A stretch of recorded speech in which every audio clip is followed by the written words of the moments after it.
Do you ever watch the PV for a show and immediately know it's going to be something you're into? It just strikes such a chord visually that you know in a few weeks you're going to be rambling about it in a YouTube video. Well, if you couldn't already guess, that was Kemono Jihen for me. Right from the get-go, it looked exactly like the type of supernatural shonen show I love, and so far into this season, it's absolutely nailed everything I wanted and more. It brought me back to being one of approximately 4 people who watched Radiant, and all the good and bad things that come with that. With all the big sequels coming out this season, I heard almost no hype for this show, which is kinda crazy given that it's a Jump property. Sure, it's serialized in Shueisha's monthly magazine Jump Square, but that's still given us shows like Blue Exorcist, Seraph of the End, World Trigger, and Twin Star Exorcist. Though I will say, looking at Square's entire back catalog, there isn't a huge array of big hits. The thing I actually find hilarious here is that Kemono Jihen does involve some level of exorcism, because apparently it's the required theme of Jump Square manga. Still, there is a respectable pedigree here, and that level of quality can be seen right from the show's first episode.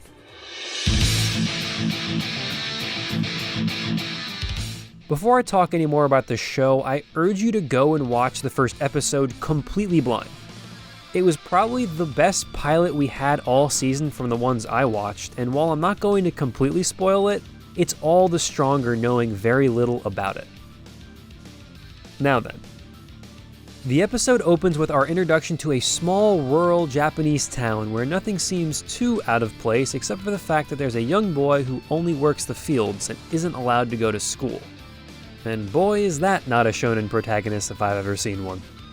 We quickly learn that there have been mysterious incidents involving dead and mutilated livestock over the past few weeks, and a detective from Tokyo has been brought in to get to the bottom of it. That detective, Kohachi Inugami, quickly becomes interested in our boy, nicknamed Dorotabo for his supposed stench, and gets him to help him investigate the town alongside him. The first episode moves lightning fast from there, and thus begins our story of mystery and fighting yokai-styled monsters. And could you imagine that things aren't always as they originally seemed? The premise is far from off-the-wall unique, but the execution has been spot on so far, and the R rating the show has allows it a bit more flexibility in its scenes. But much of the early enjoyment I've had is thanks to our MC Kabane, which is his real name, who is an absolute delight. If you're tired of loud-mouthed, constantly yelling shonen protags, then this is the boy for you.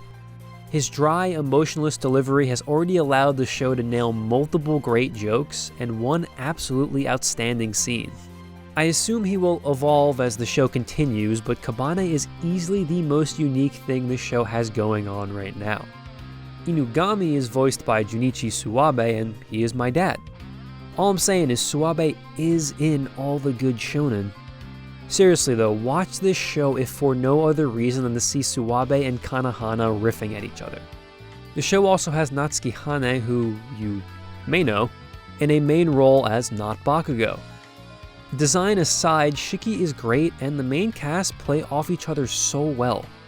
Kabane and Shiki give off huge brother vibes, while Akira is very much the quirky younger brother. Shiki also has extreme "I am the only adult here" energy even when Inugami is on screen. Meanwhile, maybe my favorite duo so far has been Kabane and Kon, because they share exactly one brain cell and I love them. The world building has allowed for a lot of different power sets and backgrounds to be put on display, and hopefully it will continue to lend itself to more fleshed out characters.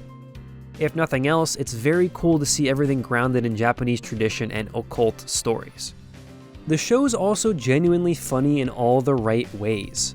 Just putting all the characters together in a room creates witty dialogue and deadpan jokes that have me smiling throughout the episode every single week. I know I referenced Radiant earlier, but the start of this show really has given me serious Twin Stars vibes, just minus the romance. If you know what this means, then congrats, you're as deep down the shonen hole as I am. If not, don't worry about it. Ultimately, I trust it will be a good shonen solely because the opening slaps, and I've never been betrayed by a good opening before in this genre. I do want to say though that while I've been loving Kemono Jihen so far, it's not blowing me away. It's just doing exactly what I want. So it remains to be seen if the show has a twin stars or radiant second gear it can hit. It does appear to only be 12 episodes though, and the manga is still ongoing, so I'm not getting my hopes up too much. But the smaller episode count does mean all of you have no excuse about not wanting to watch yet another long-running shonen. Now, given how much the subject matter on display overlaps with a show like Jujutsu Kaisen, there was never really a chance for Kemono to hit it big this season. The only thing that could have saved it would have been a community-shattering fight sequence, think Demon Slayer. But given the studio and what I've seen from the combat so far, I unfortunately don't think something of that caliber is coming, even if the action scenes are very good.